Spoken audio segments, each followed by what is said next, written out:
All right, the first item on our agenda are many job descriptions. And so one of them, the ed tech specialist job, would come to CIAA generally. And then there are a number of others that the superintendent has asked us to take a look at so that we might bring them to the full committee on Thursday evening. So the ed tech one, the digital learning teacher one is, all of these are restructures. So they are relatively time sensitive and that people want to know where they're going to land next year, which is why some Unit C ones are also coming to the committee today because we finished them up with just enough time to maybe look at them today and take them to full committee for final approval, which would allow us to post them. We're only posting all of these internally because we have folks who should go into these because there are reductions associated with the restructuring. The educational technology ones are both new roles that are shifting to K-12. Right now we have 2 elementary and 2 secondary digital learning teachers, and this shifts that to 2 K-12 digital learning teachers. And we adjusted the expectations for these roles accordingly to make them align better with some of our district level specialist positions. They primarily are supporting educators in integration of applications into lesson planning, use of accessibility tools in regular lesson planning, and that sort of thing. They would work directly with the director and provide support where needed and probably do specialized projects on specific initiatives where we needed them to. And then we've also shuffled a number of tasks around. We're very, very glad that we still have assistant principals because some of these roles will go to the schools. Some of the tasks will go to IT. It's been a lengthy process to figure out how we distribute, but we got there.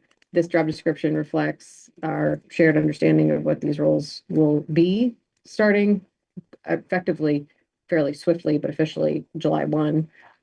Our folks have already been stepping up to fill in some gaps with some vacancies that have come online this year, but this will be the plan moving forward. And then in Unit C, these are positions in central office and the high school that are, it's shifting where some of the tasks live to put like tasks together. So things that can be 41 weeks because they're things that typically go along with the kids being in school have been grouped together. We are the counseling administrative role becomes a full year to assist with some of the scheduling during the summer. There's the new Unit C position in the business office, and the new role. Hold on. I think this only has the high school one. Oh, is this only the high school one? Yeah. The other 2 are already posted. Bookkeeping and finance is, wait.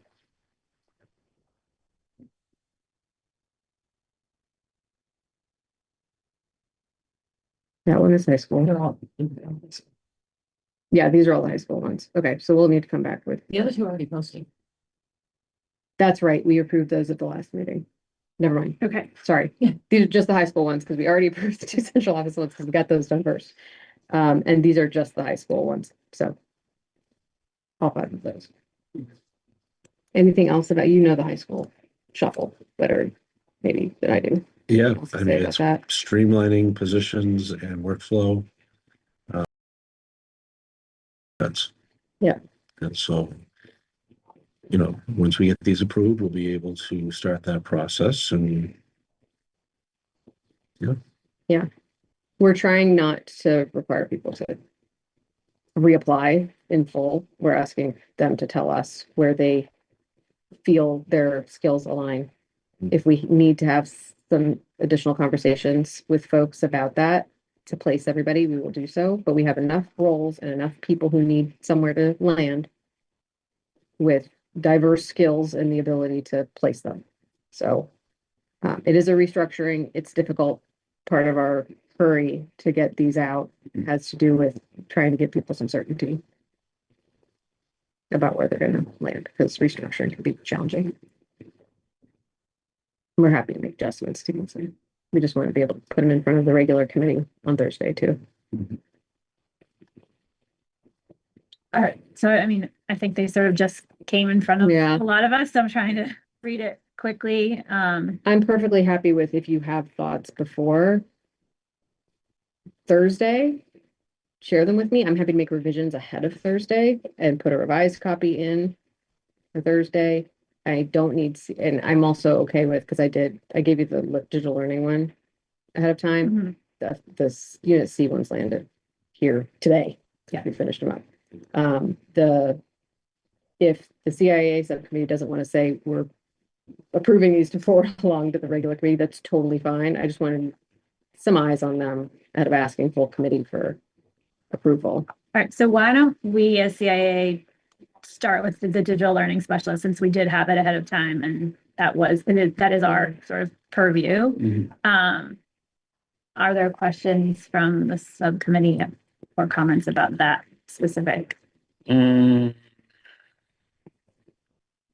That's the tech job description. This in there.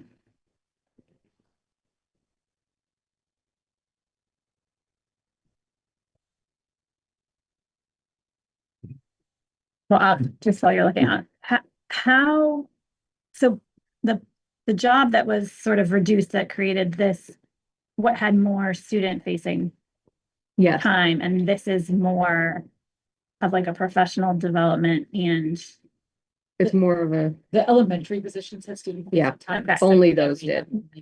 okay. Yeah. And In terms of the secondary, this is a pretty similar. it's relatively similar. What I would say is I would argue that there were tasks that had landed on digital Yes. learning that were IT tasks Mhm. previously. Okay. And so this is also an opportunity for us to recalibrate a few things, move data tasks onto the data team, move some IT tasks onto the IT team. There was a lot that the high school, here's an example, the high school digital learning teacher ran the website. That is something that can happen in offices, like in our offices. Mhm. That does not need to happen with a licensed teacher. There are things like managing the kids' Chromebooks, literally moving a cart to a spot for testing that we have the staff to figure out how to do. We don't need a teacher doing that. Can you see people in your waiting room? Mm, That's I part don't of usually what set that up. the unit No, C. right? there's no waiting room. They all just. Yeah, I unit C thought so changes too. Rob can't get into this thing, it's just Switch spinning. some of Close it these out. pieces. By the way, I just want to make sure everybody gets to hear that. I say it again. No, all I was saying is this aligns with the unit C restructure we're talking about as well, where some of these Mhm. pieces, when we looked at the job, we realized there were some pieces that unit C could take on, such as distributing Chromebooks and things of that nature. And so that matches into that restructuring of unit C. Okay. And it's matching some alignment from 6 to 8 in particular about expectations of these jobs and roles. It Yep. does reduce the student facing time for the elementary with the keyboarding and the coding. Some of that, we're finding other ways that people can press them. Which we knew was going to happen with the reduction. I just wanted to Yeah. make sure I understood. That's also linked to everything's connected. The ACE. Yeah. Adjustments and having our specialists in some of the specialist content areas do ACE, because this role was doing some of that at some schools, not every school. That was where they had a very mixed model for ACE across different schools.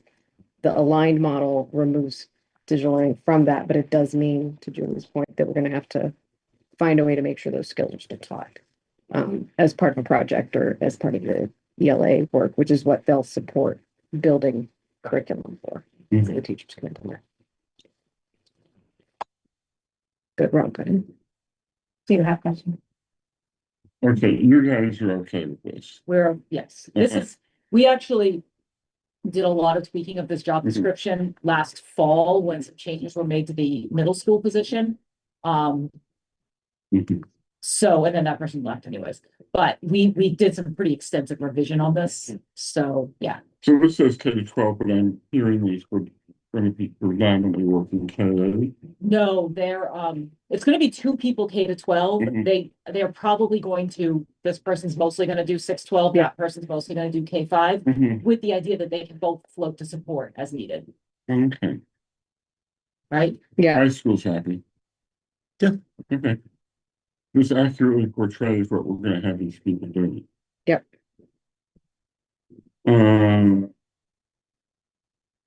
how do we define a related field for bachelor? Because people pick up this knowledge after, Mhm. you know, the thing is, what's your degree? What's your bachelor's degree in superintendent? English, And you'd be really good at this job, right? I've done it. Okay, so you'd be excluded from this job description, right? No, actually have a teaching license in instructional technology specialist and a bachelor's degree in a field that uses technology. Well, related field is broad. You don't have a bachelor's. I don't degree. actually in a related field. But it's school related. Yeah, I would tell Mr. Spiegel if he had a candidate I would, with Well, a teaching obviously, degree.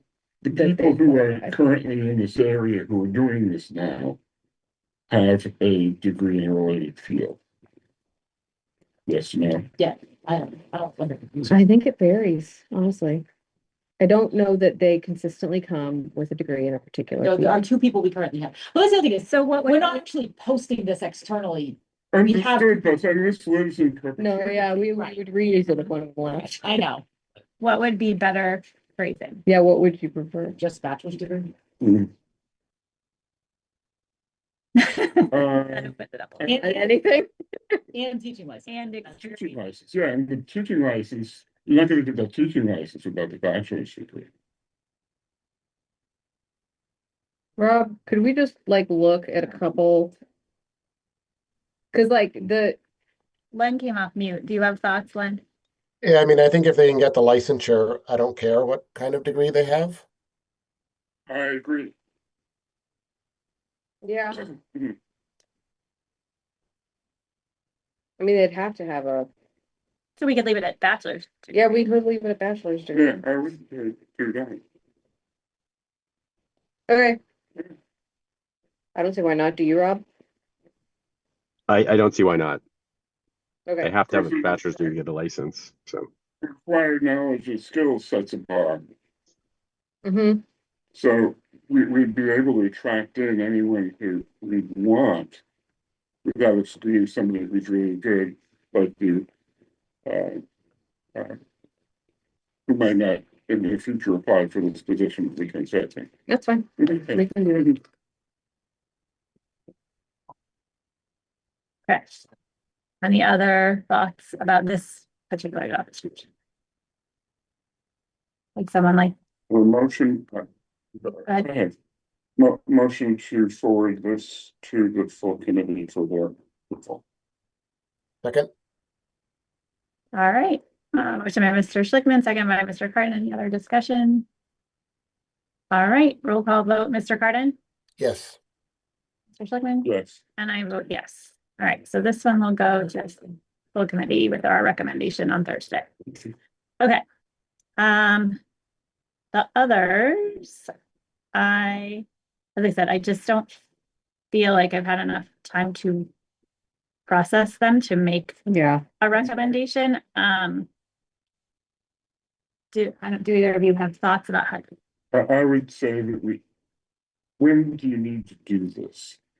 I would really like to post these this week if at all possible. Mhm. We didn't dramatically change the expectations of these roles. We shuffled functions around to fit 6 current positions within 5 roles and did some pretty significant updating because frankly, some of these have not been updated in a really long time.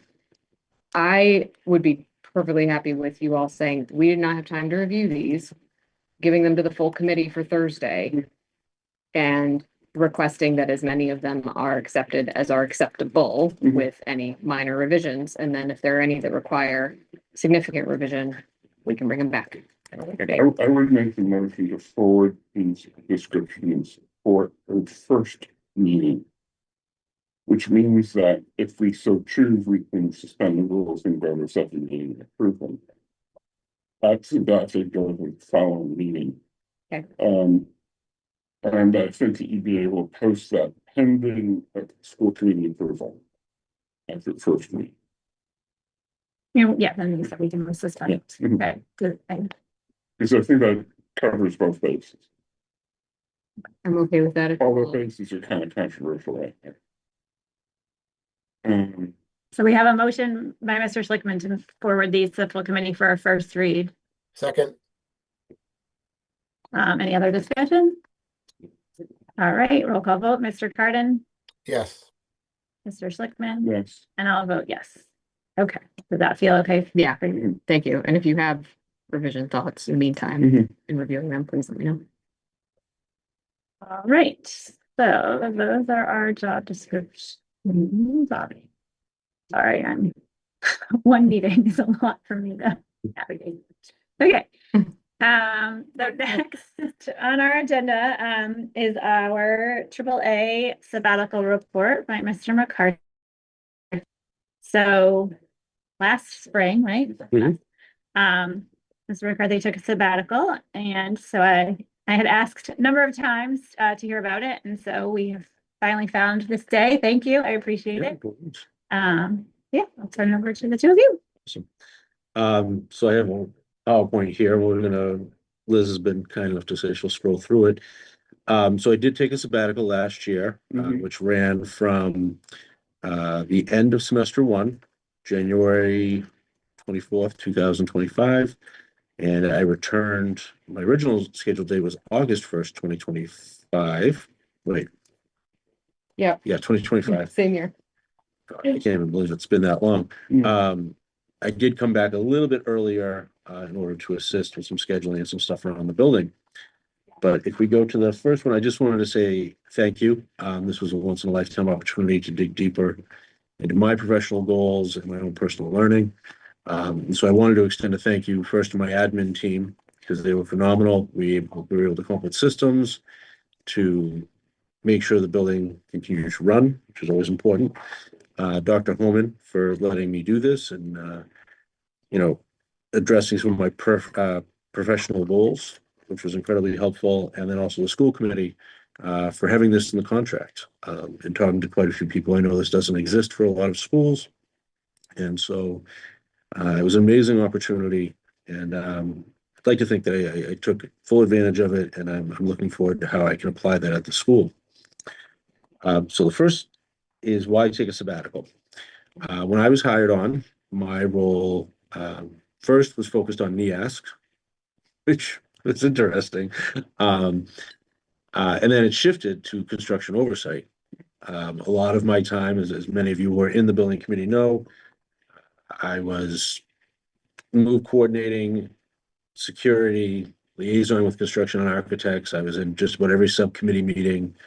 And the priority there was preventing the disruption to the educational environment for our students. We moved in shifts over the course of multiple years. And my biggest fear was this was going to hurt our students and hurt our staff. And so I put a particular focus on that beyond my regular assistant principal role.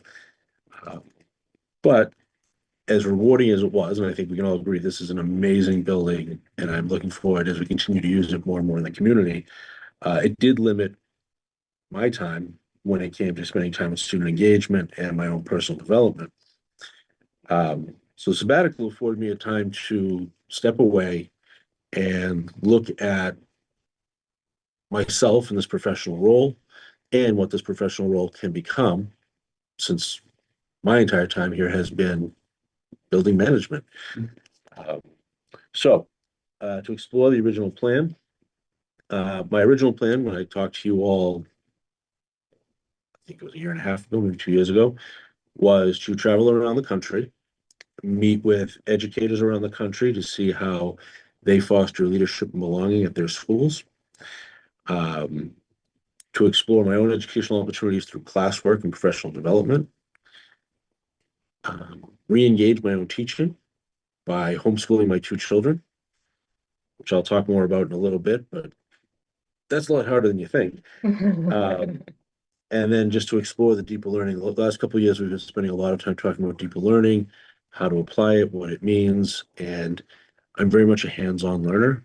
And so putting myself back in that classroom setting was incredibly helpful for me as I go forward and start to observe and help with professional development and advise our teachers. So there was a change of course, though. So my sabbatical started in January 2025 without going into too much detail, the educational environment was very interesting at that time. As I reached out to schools, not just around here, but also across the country, many schools either did not reply to my emails. They did reply and very kindly said no. Or when they did say they would meet with me, they said only under complete anonymity. They did not want to talk about belonging. They didn't want, they wanted to talk about it. But I mean, I will quote one person I met with, please don't write this up. Don't write what school I'm in. I'm happy to talk to you about this. But if what I say is misinterpreted, I will not be able to get a job. So there was a lot of fear and going on. So I was able to meet with some people, but it was only through people I had personal connections with, friends of friends, people that they knew, which was very eye-opening. And like anything, I could have looked at it as a roadblock. I decided to look at it as an opportunity.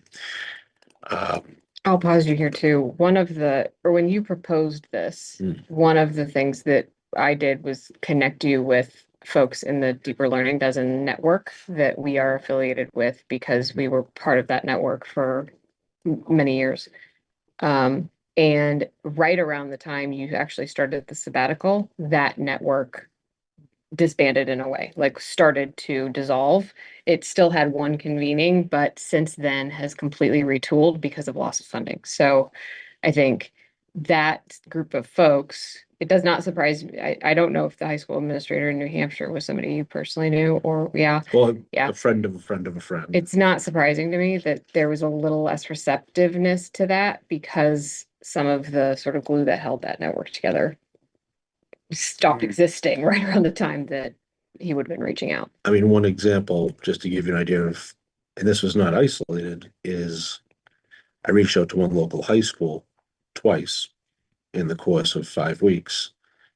And they had some very difficult interactions with a federal agency in their parking lot at that same time. And so they were very reticent to have me come, to have anybody from the outside come in. And so that became a pattern. So what do I do in this case? I decided to, one, continue to meet with those people who wanted to meet with me, but I also shifted and I looked at how can I expand my coursework? How can I take this as a learning step? And so from this, I'll talk more about it in a little bit, but from this piece, I took away that we need to build more of these relationships and we need to solidify them. And I'll talk more about how we're doing that. We're trying to do that through Arlington High School in a little bit. My coursework, I took additional courses to try and expand. One was Action Research for Educators at UMass, 5-credit course, incredibly enlightening on how to exact change over an extended period of time at really any place.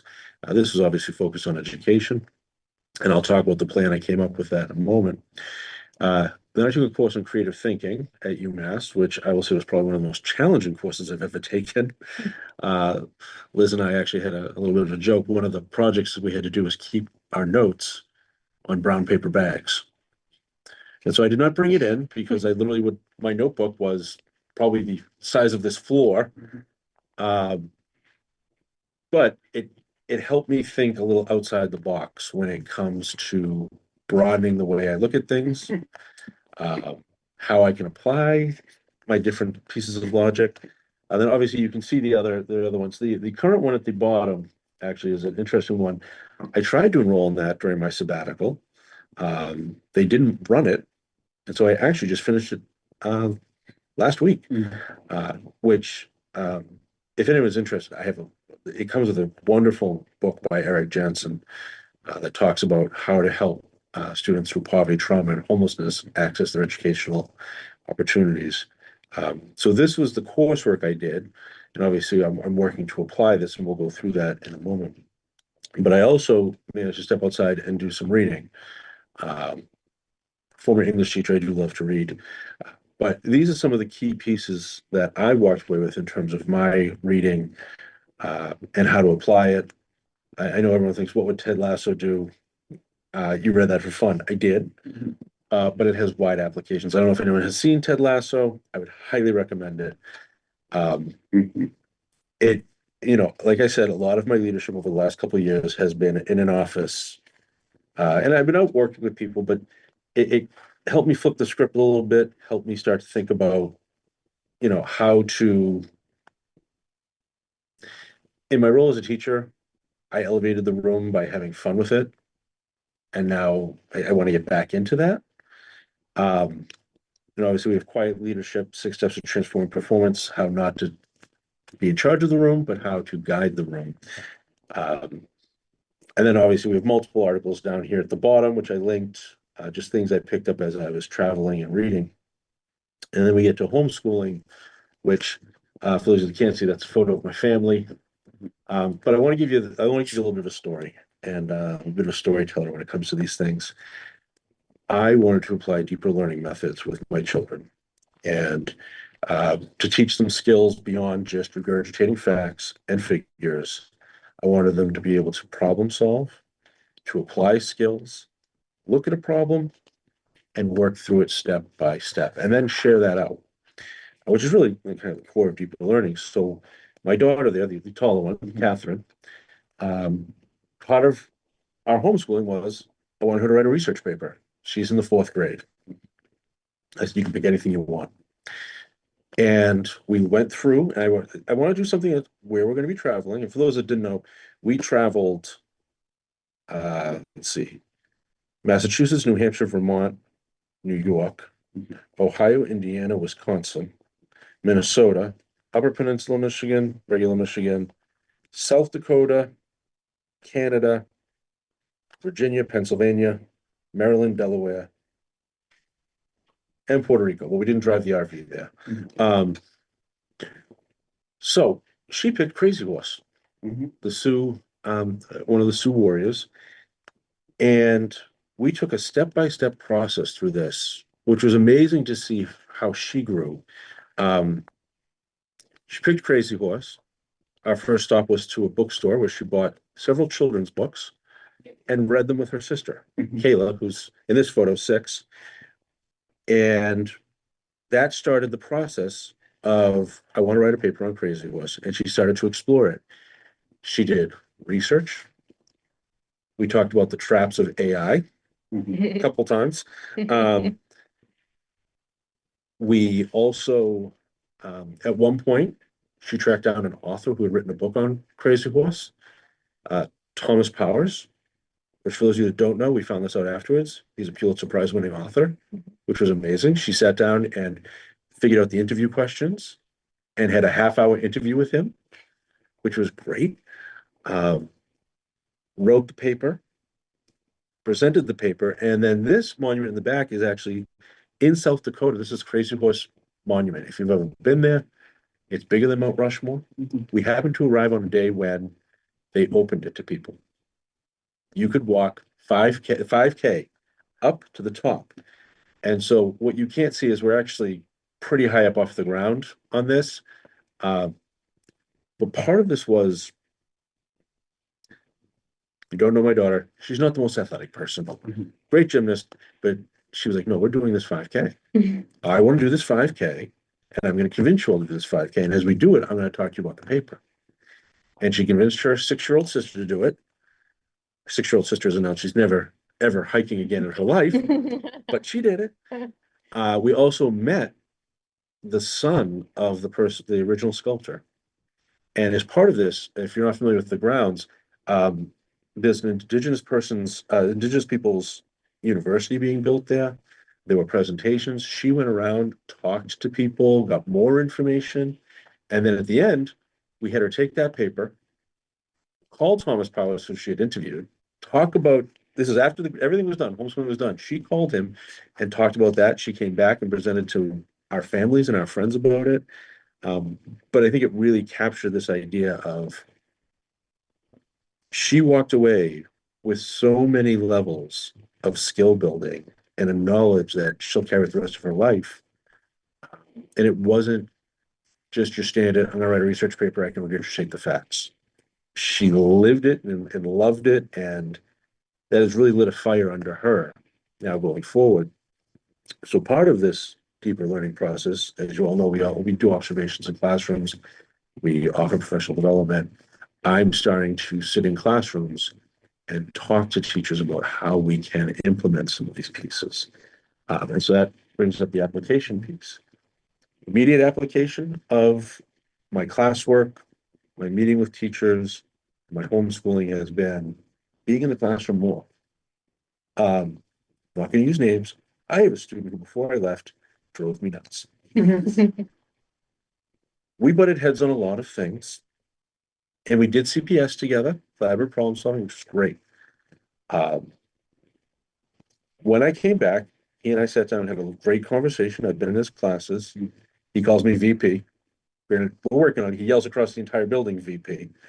Haven't told him yet I'm the assistant principal, not the vice president, but it's okay.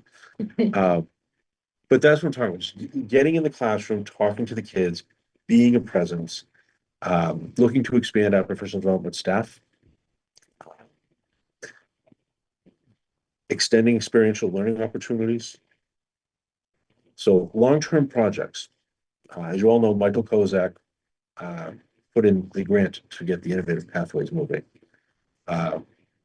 which I know Okay. I'm good. We have The results of are embargoed. That's why I did that. Yep, oh, I know. You'll all learn what we're talking about in a little while. But innovative pathways, Michael Kozak set that up while I got that moving while I was away. And so the first thing I did when I came in was I heard he was doing it, and we jumped on and started partnering together on how to schedule it, how to get students involved, how to present to eighth graders. At this point, we have 70 freshmen that have signed up for innovative pathways, a completely new process. Now we got to figure out how to get 70 in the class, but we're looking forward to that. And expanding our internships, that little chart on the right is how our internships have expanded. 62 students 3 years ago. Last year, 109. Next year, 194 students have signed up for internships, which is amazing, but we have to find more internships. So I'm going to put a plug out there. If anyone knows of any internships, please let me know. I'm happy to call We them, actually work with need them. employers now. That's What we're actually, part of this is Scott Darlington recently took students to the carpentry and electrical unions in Dorchester. So we're gonna start talking to them and see if we can have students, because right now our academic internships are focused on very academically aggressive students, I would say. Students that, you know, they take several APs, they want to expand their portfolio. We want to take a look at students that might think an academic internship, that's outside my reach. Well, how do we get you in there? What might work for you? What are you interested in? And some of them are just local. For instance, I was just on the phone the other day talking about expanding the internships. There's a group at Robbins Farm that runs events, movie nights, events. They reached out and said, we have a lot going on. Do you have an intern? I said, great, let's meet. We've worked up a whole plan on what this intern's going to do next year. And that's going to be one of the opportunities, is to do local community work to help. They'll learn the skills on how to run these events, how to communicate out these events. And Robbins Farm will gain the ability of a student who has some insight. Their big piece was I don't want to be, they didn't know how to do the social media aspects of it. Well, we have students that is what they do. They live on it. And then also myself, I'm actually creating two opportunities just through my office for academic internships. One being running the eighth grade visit, and the other one is going to be the next slide, which is a leadership program. What we're going to be looking at doing is taking advisory and seeing how we can make it. Right now, we have upperclassmen that sit in advisory, and they help run the lessons. I want to expand that. Many of them are seniors, and I know some of us have had seniors, but usually by this time, they're checked out. We're trying our best to keep them in there. What I want to do is look at juniors. How can we get juniors in these leadership roles? And part of the cycle over here that I'm looking at is Student is in advisory. Student becomes a mentor the junior year. So freshman year, advisory student, junior year, advisory mentor. Then we take one of the seniors and they become a facilitator. They're going to help us build that leadership program. And the eventual goal is actually to run a one-day leadership institute over the summer to help our students connect and go beyond just delivering lesson plans. Maybe help us develop the lesson plans, help us reach out to students, run things maybe even earlier when we do the 8th grade orientation, have them there to meet students, welcome them. And once again, broadening the students that the typical students that sign up for this, getting students that fit all the walks of life in Arlington. My takeaways, as I've said, obviously building connections with other schools is incredibly important. So far, those of you who don't know, many of the assistant principals in Massachusetts have a group that meets bi-monthly. I've made it a point to go to 2 or 3 this year, and many of our deans are now going. I've also met, thanks to this building, we've been able to build connections with schools like Lexington, Milford, and Medford, who are all in the start of the building process. They want to come here and see how good this place is. And so that is building those two-way connections. They come here, look at the building. I happen to know Milford has an interesting lesson plan for advisory, and we start building that web of connection. Experiential learning, as I talked about, I've always been I've always enjoyed that getting hands-on and getting dirty as it was. And this gives us an opportunity to expand that. Deeper learning, student buy-in, professional growth. And the other piece here is building capacity. Those of you that don't know me, I have a tendency to take things on and run with them and not give them away. I keep them all in my head. I do a lot. I like to get things done. And so part of this sabbatical kind of pushed me to say, no, we have to build these connections. We have to build capacity at the school. I won't always be there. I'll be there for a very, very long time, but I won't always be there. And so part of this, the walkway was, the takeaway is we have an amazing administrative team, which last year we were able to have Scott Darlington come in during the sabbatical. So when he stepped in as a dean, he was all trained, ready to go. And obviously we had Amanda Donahue join us as well, replacing Rob DiLoretto. And we have a phenomenal team that is working incredibly well together. And then my own personal growth, slowing down, which I need to do, absorbing ideas, just focusing on my areas of growth. And one of the big things is I just wanted to say thank you again. It was an amazing opportunity. Like I said, not every school does this. I felt like I came back ready to jump right in, and I did. I was supposed to come back August 1. I was here July 15th, hitting the ground running. New ideas, new concepts. Where do we take things from here, especially with this new building? And just want to say thank you. I talk a lot, and I'm sorry, I'm not one who likes to lecture. Are there any questions, any thoughts, any? Please. Yeah, first of all, I want to say, while you were talking about the Cozy Horse Memorial, not somebody, but I Googled it. This is kind of amazing. It's privately funded and still under construction. And I sort of was curious as to why this is the first time people are allowed up at the top. So It's because I guess it's because they've come to a construction stage where completion stage if they can not get up there. yeah, they've only done it the last few years, and they only do it twice a year. It just happened to be the day we were there. Oh, Like my daughter looked it all up and said, "Oh, so we shifted our travel plans to get there." But yeah, it was. It's you have to. It's basically because they're at a point where they can bring construction vehicles up. You walk up that ramp until you get to the very top, and his arm is out like this. You can actually walk out to the tips of his fingers, which for a person that's afraid of heights, that was a bit much, but it is just phenomenal. And if you ever go to see Mount Rushmore, you have to see Crazy Horse. It's amazing what it looks like. I've set forth in 48 states.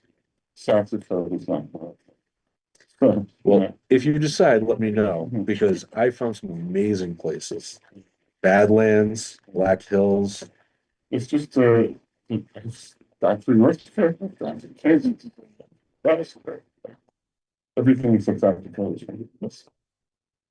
Your paper bags, you should get a picture of them. If photographs well. I mean, so you're fitting outside of the box and into the bag. Basically, Yeah, the funny part was realizing I couldn't bring those notes with me and work at, like, so when I'm traveling, right. I would have to go to a public library or I'd have to go to an open space to unfold this. Mhm. And I realized as I'm sitting there, in a public space, I was like, this doesn't, people kind of give me a kind of funny looks as I'm drawing pictures. I mean, it is a massive notebook that's all just folded in on itself. Uh, but yeah, it's funny, something as that sounds Mhm. as silly as that just kind of makes you think of things just slightly differently. It's not so as a face. There are teachers who teach you to draw upside down Oh yeah, because it gives you a different perspective. yeah. This is real. I mean, there's stuff that this is an onion. I feel the first layer. And I feel like there's just so much cool stuff that's buried in here that I hope you get a chance to unpeel some more and talk about. That's the plan. You know, when I was talking to Liz about this, you know, that leadership piece is something that has been with me since I was in high school. I went to a leadership institute when I was in high school, loved it. It connected my senior class. And so I've been trying to think of, like, how do I bring that here? Mhm. And this, I think, affords us a wonderful opportunity to start that process. Yeah.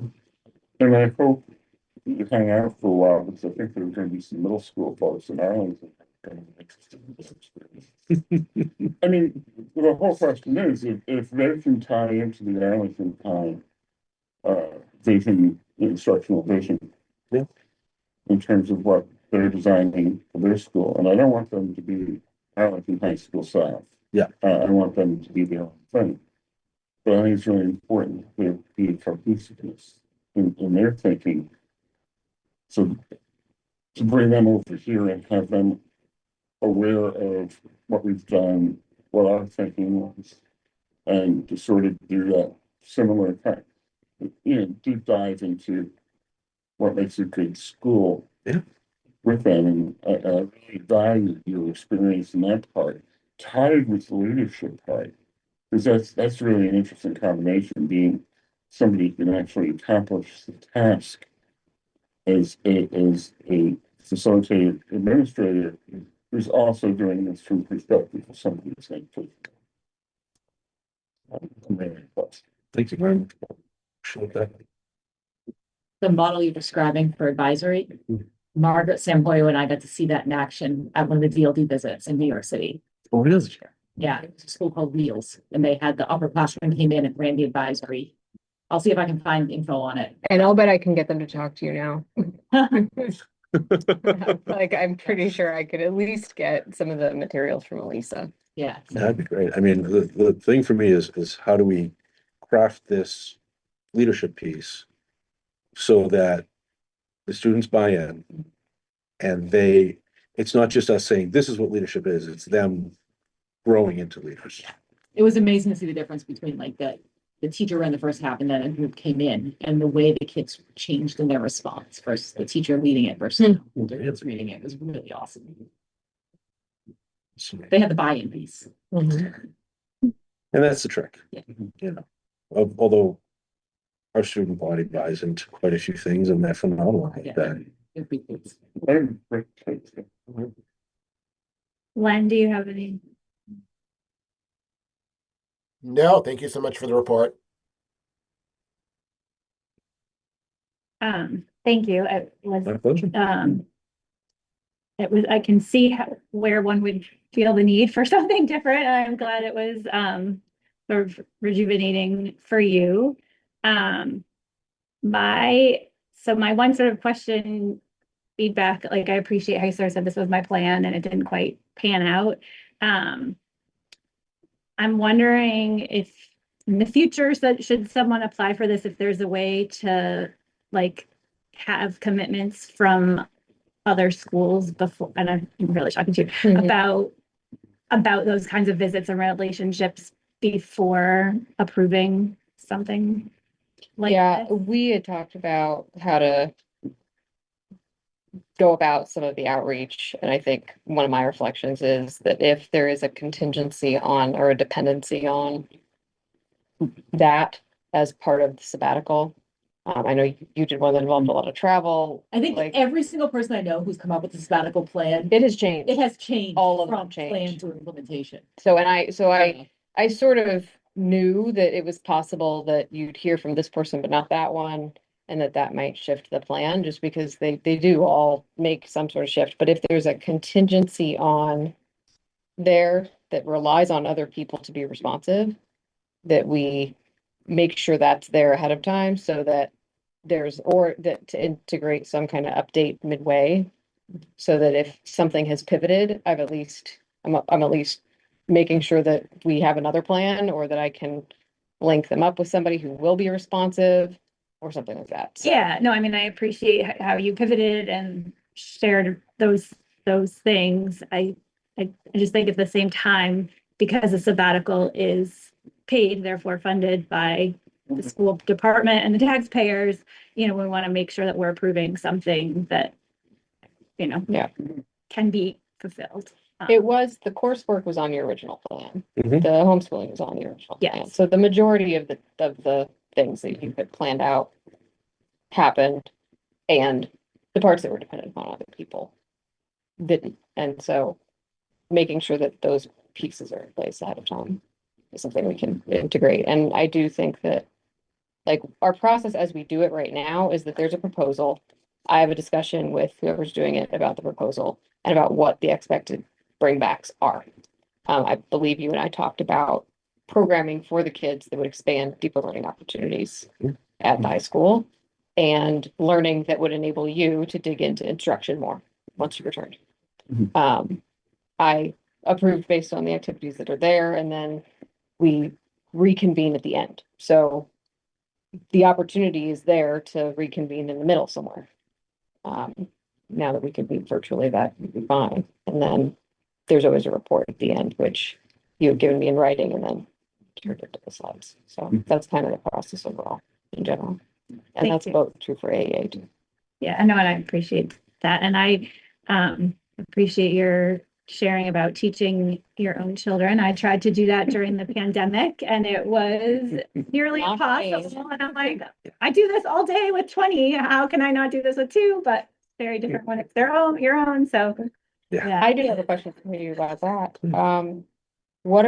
When you think about what you needed to do or put in place or have the flexibility to figure out in allowing her to explore that topic that she chose against the realities of a school with 1,800 kids in it Mhm. and doing deeper learning in that context, what are some of your reflections on that? So I don't think we can go. My daughter needed more direction. Obviously, she's an 11th grader, but I think that 11th grader or 11th? 11-year-old. Well, she's a 4th grader. But I think applying that to a school of 1,800, that's the importance of keeping class sizes small, being able to make those connections. And, we are very fortunate here that we have so many electives and not electives in the sense that like even our core classes are electives. And so students can really trace their course how they see fit. And being able to do that and being able to advise the students on exploring what their interest is. I had a conversation earlier today, and the student who's at the end of the senior year, and they're like, it's funny, I took all these APs and I just wish I had taken classes I wanted to take. Which is, APs are wonderful, but they're realizing now, looking at colleges where they want to go, they're like, these APs were great, but I would have liked to have taken this or that. And how do we build that in so that students feel that they can access their interests? And that's, I think the innovative pathways is going to help us with that. I think the internships and work study are going to help us with that. Um, and also, and we say it time and again, it's building that relationship with the student. You know, the reason I was able to help my daughter along is because I know her. And so I mentioned earlier a student that, you know, button heads. Mhm. Well, we're at a stage now where, you know, we've talked it out, we're doing really well.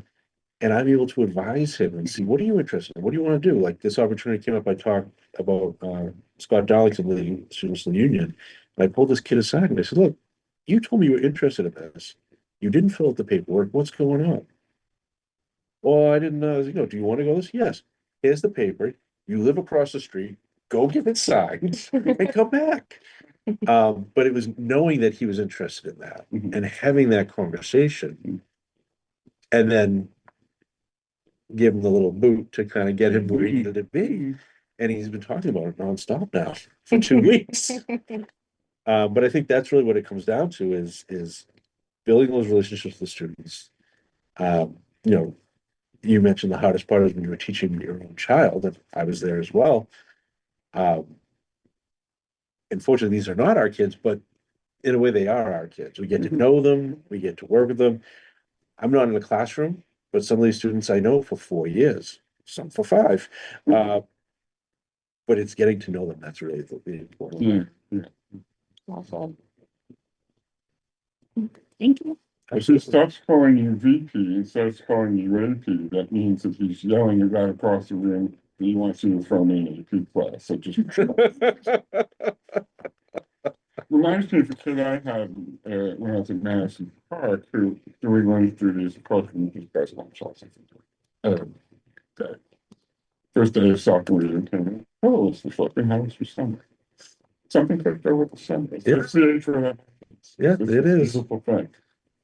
All right, we have one more agenda item. We need to approve minutes. Motion to approve the minutes as March 10th and March 17th. We have a motion by Mr. Selectman. Unless you want me to say. Yeah, we're done. Thank you very much. Thank you. Yeah, no more. Okay. Okay, discussion, no. Okay, roll call. Mr. Carden, Yes. Mr. Selectman, Yes. and I vote yes. The minutes are approved. Motion to adjourn. Motion to adjourn. Second. Yes. Mr. Carden, Mr. Yes. Selectman, and I vote yes. Meeting adjourned. Thanks, everybody.